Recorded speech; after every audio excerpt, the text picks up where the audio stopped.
how do you select the right stem length? And behind us, we've got a bike which doesn't even have a stem. And there's two more bikes in the room which have both got integrated cockpits as well. So we've got all the wrong things here to be talking about this.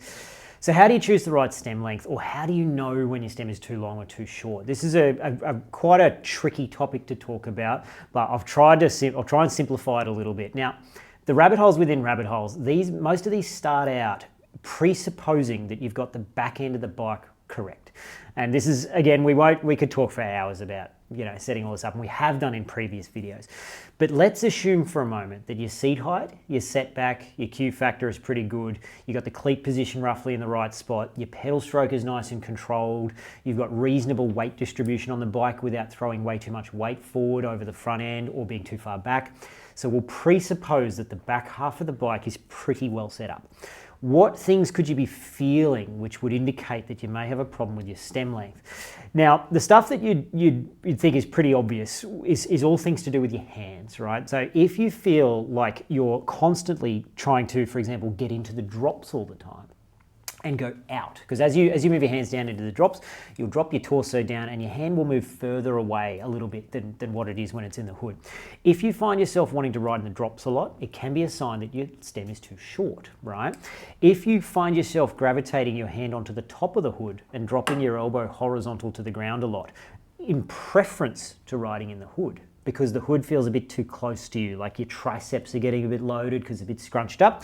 If you go towards that position out of comfort, it often means the stem is too short.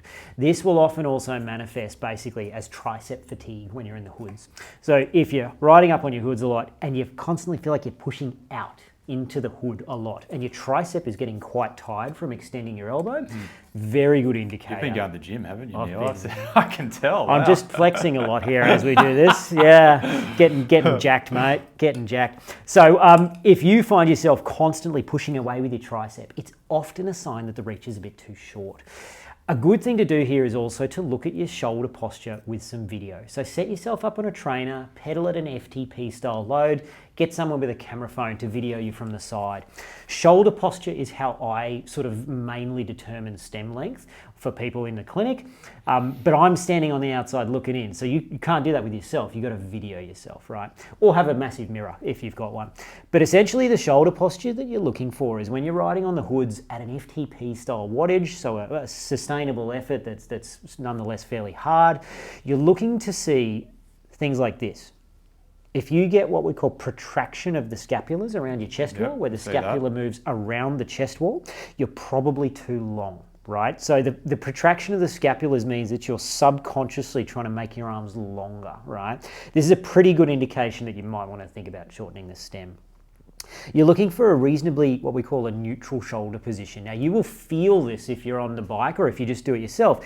As you protract your scapulars, your traps come up on tension. You'll also feel on the bike, because you're loading your hand, you'll feel anterior shoulder load going through the front section of your deltoid here, and you will basically feel as if you're sort of pushing out to help you get out to the bars.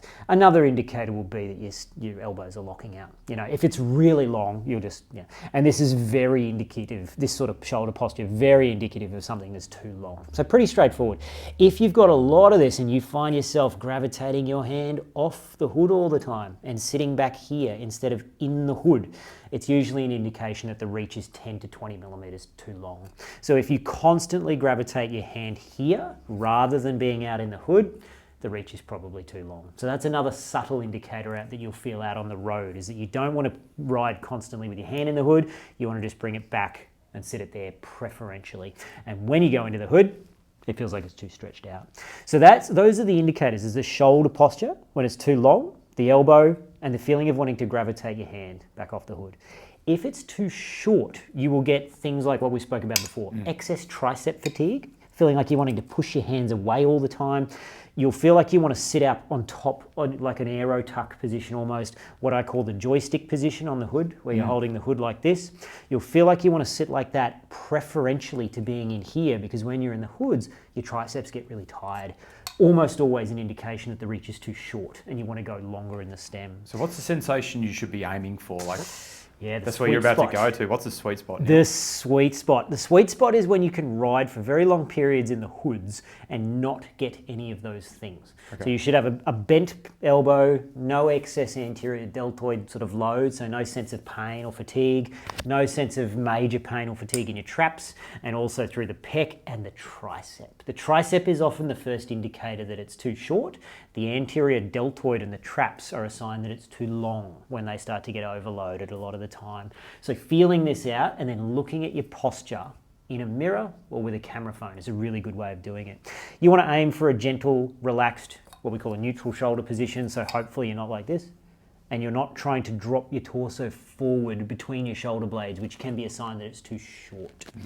Now, if these sensations are really overt, if they're really big, like your triceps are just killing you, they're really bad, it's probably 2 centimeters, maybe even 3, too short.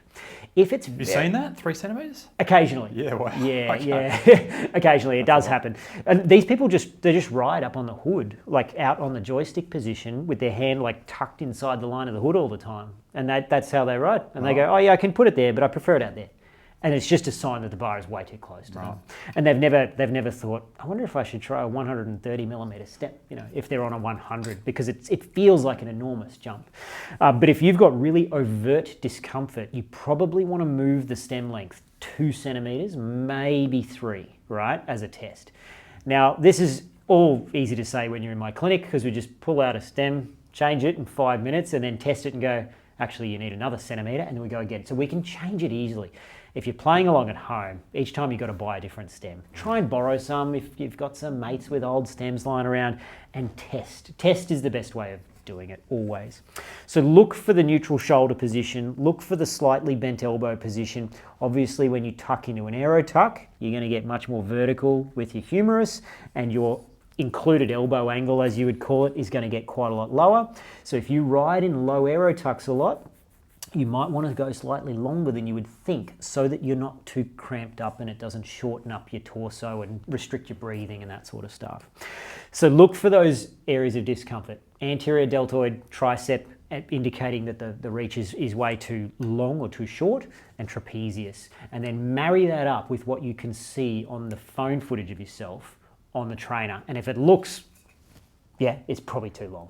And if you look like you're sort of cramped up and your humerus is vertical and you feel like you're pushing the bars away and you want to move your hand out over the hood like this, it's too short. When you get really close to the ideal reach, it will become very difficult to spot any of this stuff and you'll have a lot of trouble. So once, like if you're on a 110, for example, and you feel like it could just go a little bit longer, just make a 10 millimeter jump out to a 120. As an example, but don't make a massive jump unless it feels really unpleasant, in which case it's probably an indication that it's 2 centimeters off. Yeah, good rules of thumb there. So look for those sorts of things. Don't assume that because you're not very flexible, you need a short stem. There are way too many other factors coming into this, like the geometry of the bike, how long your arm is, how far forward your seat is, the length of your femurs, your cleat position, which dictates your seat setback. Too many variables. I've had thousands of people say, oh, I always thought I needed a short stem because I'm not very flexible. And it just turns out that their sort of sense of inflexibility is all related to, for example, something like that they have very long legs and a short torso. So don't assume that because you think you're inflexible that you need a short stem. You may be inflexible and just have really long arms, so you need a really long stem. Or the reach on the bike is a bit too short, so you need a really long stem. And the vice versa as well. You may have very short humeruses or a really long set of femurs, which means the seat needs to be a long way back, which means you need a short stem.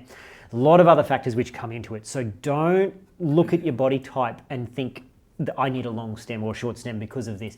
You must look at your posture on the bike and the overall position, and forget about trying to measure the length of your arms and your inseam and all this sort of stuff. Just look at your posture on the bike and trust what you can feel.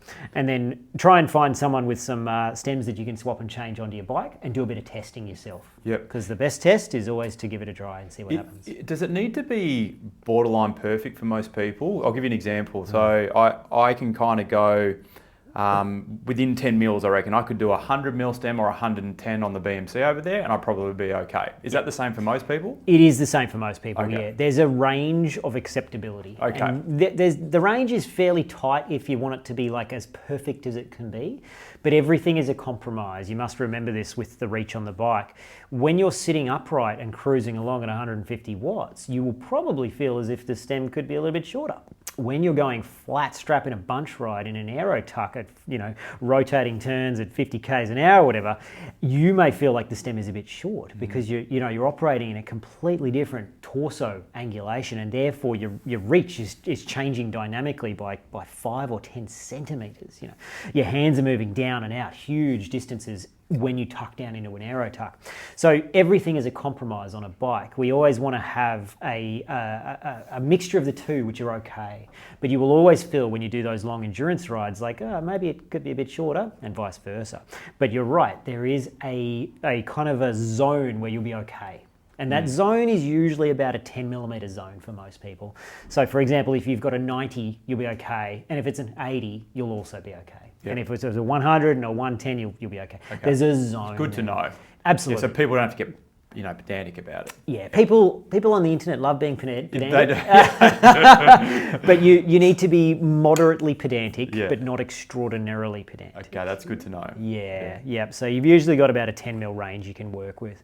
And that's the basics of stem length, mate. And look, this is becoming increasingly problematic with integrated cockpit bikes. Don't even want to think about them. Don't even want to look at them. Mate, they're beautiful to look at. They are. And if you know your reach perfectly and you're a data geek and you can look at the reach of the bar and the reach of the frame and think about how many spaces you're going to have under the stem and which stem you'll want, it's okay. You can usually spec them up. But if you're sort of doing it for the first time, my advice is always buy a bike which does not have an integrated cockpit. So you can easily and quickly change the reach if you need to.